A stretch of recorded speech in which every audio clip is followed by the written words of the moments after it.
So I wanted to touch on my background in real estate. When I was in real estate, the things that we used to do are going to sound unfair to a lot of people. So there was an opportunity for us, based on the relationships that we had, based on the close area that we were working in, to basically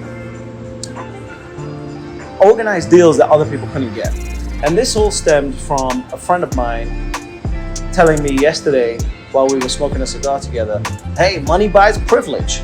And I thought that's a really great concept, because money absolutely does buy privilege. And Bitcoin fixes that.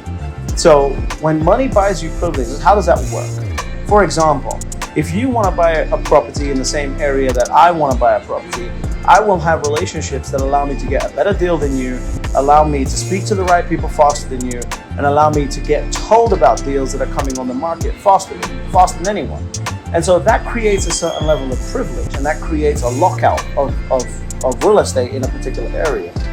There was a time where we were working on a property deal, and we were buying that property deal, half of the units that were available, and we were buying them for a 27% discount off the list price, while everyone else had to pay 15% off the list price. That was the marketing offer. Because of volume, because of connections, we were paying 27% off. That is a form of privilege that I have in the property market, in the property game, that other people cannot have, especially someone who's new. So we create money. While it's great, it creates all of these little privileges that people have, and then it stops the normal person who's trying to come up from gaining access to those things, unless you help someone and then they give you the nod to gain access to those privileges. And of course, that's a long journey. Bitcoin is the first asset where, whether you are a street sweeper, whether you are me, or whether you are a multi-billionaire, you're buying the same asset. There is no privilege attached to it. The only type of privilege that someone's going to get is economies of scale based on transaction volume. So if you're buying $1 billion worth of Bitcoin, Coinbase is going to give you a slightly better rate than they're going to give me, and then they're going to give to the street sweeper. So it is one of those assets that we've never ever experienced this before. And what does this do? This disrupts a lot of people. A lot of people's egos are going to get hurt. A lot of people's ability to compete is going to get hurt, because they were leveraging their family relationships. They were leveraging all kinds of things that are not really fair to everyone. And this is what you get when you have a fiat monetary system. When you have a fiat monetary system, everything downstream of fiat just turns into corruption, because it is incentivized corruption. And as a result of that, people start creating these cliques, they start creating these opportunities, they start blocking people from having opportunities. Whereas with Bitcoin, it doesn't matter what your race is, it doesn't matter what your gender is, it doesn't matter what your thoughts are, it doesn't matter whether you're left or right politically, it doesn't matter what you are, it doesn't matter who you are, and it doesn't matter where you are. You get to buy the same asset as everyone else. And that is absolutely fantastic. People don't understand. They say you can do that with gold. That's not true at all.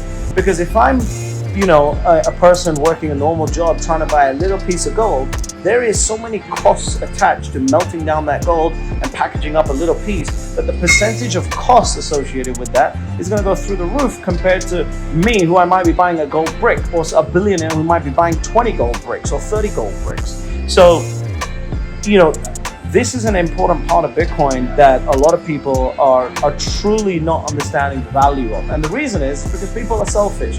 Because in a fiat system, you get incentivized to be selfish. Whereas in a Bitcoin system, you're incentivized to actually help people. You're incentivized to actually work with people. You're incentivized to actually create value for people, rather than just being selfish. So that's my thought process on Bitcoin. I think that it is extremely important for money not to buy privilege.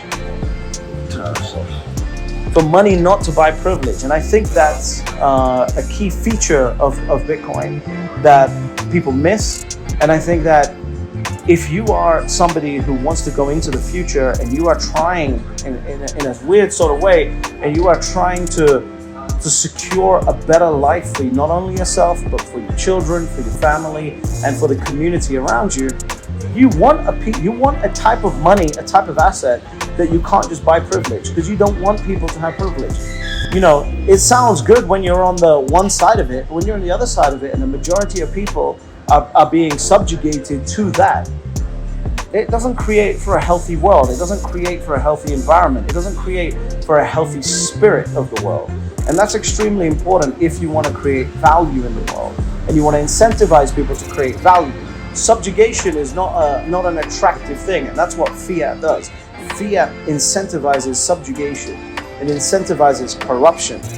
And Bitcoin fights that. That's why when a lot of people are talking about Bitcoin versus other cryptocurrencies, and I can make this percentage of, you know, doggy shit coin or whatever the fuck else these people want to talk about, it doesn't matter, because the core is the underlying base layer of money.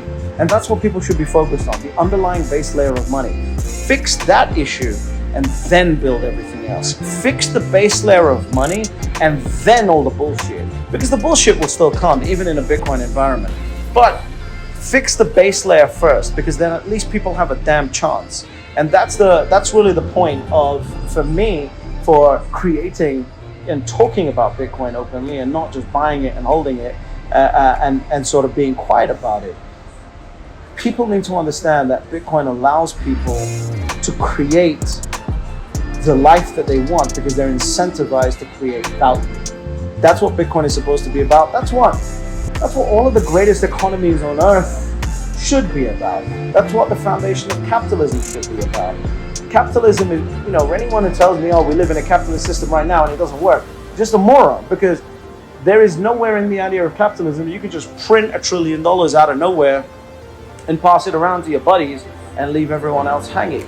It is about pure and utter value creation, and whether you can convince me to part with my value and exchange that for something that's equally or more valuable. So money buys privilege. This was an interesting thought that we had, this conversation that we had, and it was quite amazing to see the look on my friend's face when I told him, yeah, Bitcoin erases that. Because he's been living in a reality where money, he's worked hard, he has his money, and it basically buys him privilege.